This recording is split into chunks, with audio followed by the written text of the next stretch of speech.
ये झारखंड है। खनिज के बाद प्राकृतिक सुंदरता इसकी दूसरी पहचान है। झारखंड की राजधानी रांची पर्यटन के लिए मनाली और कश्मीर से कम नहीं है।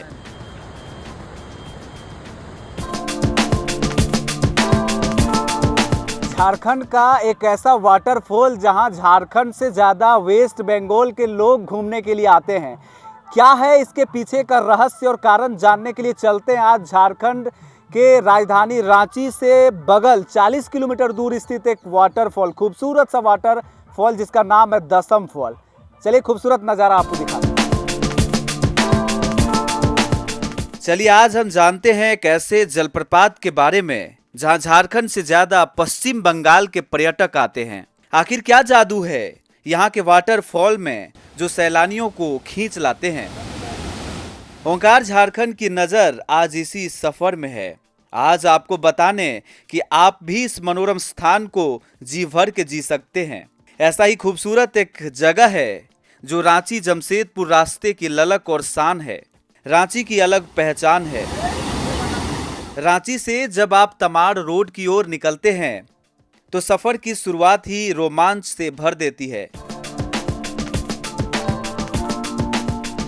रास्ते भर फैले हरे भरे खेत, ऊंचे ऊंचे पेड़, पहाड़ और घने जंगल, मानो प्रकृति अपने रंग बिखेर रही हो।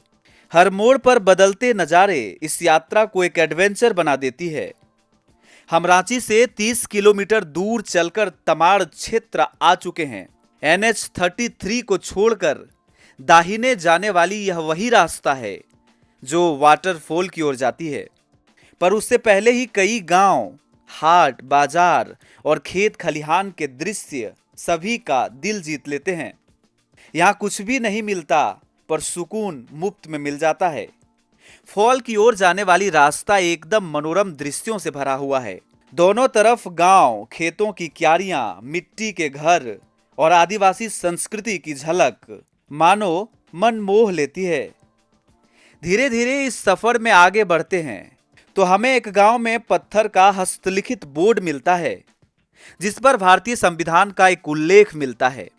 उसमें लिखा होता है, संविधान के अनुच्छेद 19(5) के तहत 5वीं अनुसूची में आने वाले जिला और क्षेत्र में कोई बाहरी या गैर रूढ़ी प्रथा वाले व्यक्ति का घूमना फिरना, निवास करना और संपत्ति अर्जित करने के अधिकार पर प्रतिबंध है।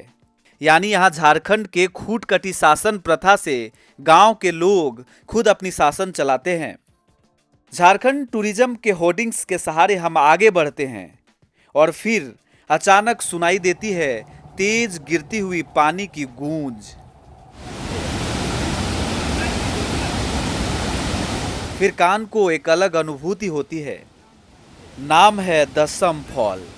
लगभग 144 फीट की ऊंचाई से गिरता पानी जब चट्टानों से टकराता है तो एक अद्भुत दृश्य बनाता है। यह झरना कर्मा नदी पर स्थित है जो स्वर्णरेखा नदी की सहायक है। यहाँ आते ही आपको चारों ओर प्रकृति की गोद में बसी शांति महसूस होती है। घने जंगलों के बीच यह जगह पिकनिक और एडवेंचर दोनों के लिए बेहतरीन है।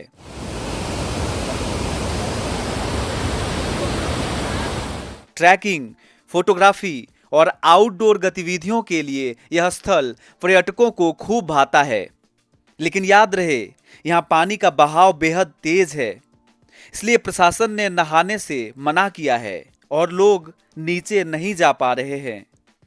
दसम फॉल की असली खूबसूरती सर्दियों और मानसून में निखरती है। यही वजह है कि साल भर यहाँ देश विदेश से सैलानी आते हैं और खासकर पश्चिम बंगाल से बड़ी संख्या में पर्यटक पहुँचते हैं। कैसा लगा ये जगह? बहुत अच्छा लगा। कल आया इधर। झारखंड का और कौन कौन जगह गया? और कल गया था उधर उदरी फॉल्स, उधर गया था और आज भी जाएगा, नेतार हाट जाएगा। तो रांची को फॉल सिटी कहा जाता है, बहुत सारा फॉल्स है। कैसा लगा? ये तो अच्छा लगा झारखंड, ये उससे बढ़िया लगा ये। बंगाली परिवार पिकनिक और प्राकृतिक स्थलों के शौकीन होते हैं, इसलिए रांची के झरनों में उनका खासा रुझान देखा जाता है। और यही कारण है कि बंगाल के लोग अपने पड़ोस राज्य झारखंड में आते हैं। बहुत अच्छा। आने के बाद जाने को मन नहीं कर रहा।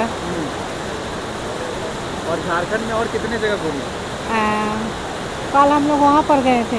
का 100-200 कितने सीढ़ी है का नाम भुला गए। अच्छा, हुंड्रू फोर्ट। हाँ, वहाँ पर कल गए थे। अच्छा, झारखंड का ब्यूटी कितना अट्रैक्ट करती है, कितना सुंदर है, क्या लगता है? बहुत अच्छा। और खासकर नेशनल हाईवे 33 से नजदीक होने के कारण आने जाने में कोई भी असुविधा नहीं होती है। इसी झलक के साथ कारवां खत्म होती है। यह सफर एक यादगार एहसास छोड़ जाता है। दसम फॉल सचमुच झारखंड की धरती पर बसा एक अनमोल उपहार है, जहां हर यात्रा हर बार नया अनुभव कराती है। तो अगर आप भी अब तक नहीं आए तो इस बार शानदार मौका है। इस विंटर सीजन पिकनिक और पर्यटन के लिए यह खूबसूरत सी जगह आपका इंतजार कर रही है। झारखंड की यह वाटरफॉल जिसके गिरते पानी की आवाज पश्चिम बंगाल तक सुनाई देती है। लेकिन दसम फॉल और इसके जैसे कई ऐसे अन्य फॉल हैं जहां पर सैलानियों को मौका मिलता है अपने आप को एक्सप्लोर करने का और झारखंड के प्रकृति से जुड़ने का और कनेक्ट होने का। और दूसरी जो इम्पोर्टेंट बात मैं बताने जा रहा हूँ वो ये कि इस जगह पर जो वेस्ट बंगाल है हमारे झारखंड के पड़ोसी राज्य, उसको कह ले, वहाँ से काफ़ी संख्या में पर्यटक आते हैं। और हमने अभी आपको दिखाया, लोगों से मिलवाया भी कि किस तरह से लोग आकर के यहाँ पे एंजॉय कर रहे हैं और झारखंड के ब्यूटी को एक्सप्लोर कर रहे हैं। तो वो बसों में भर भर कर यहाँ पर देखने के लिए आते हैं। तो झारखंड टूरिज़्म को शायद और झारखंड के जो ब्यूटी को है, यहाँ के नदी, पहाड़ और जो कह सकते हैं वाटरफॉल्स हैं और ऐसे खूबसूरत जगह हैं, उनको और भी डेवलप करने की ज़रूरत है ताकि और भी देश विदेश से भी सैलानी यहाँ से जुड़ें। आप ओंकार झारखंड देख रहे हैं। मेरा नाम है रवि भास्कर।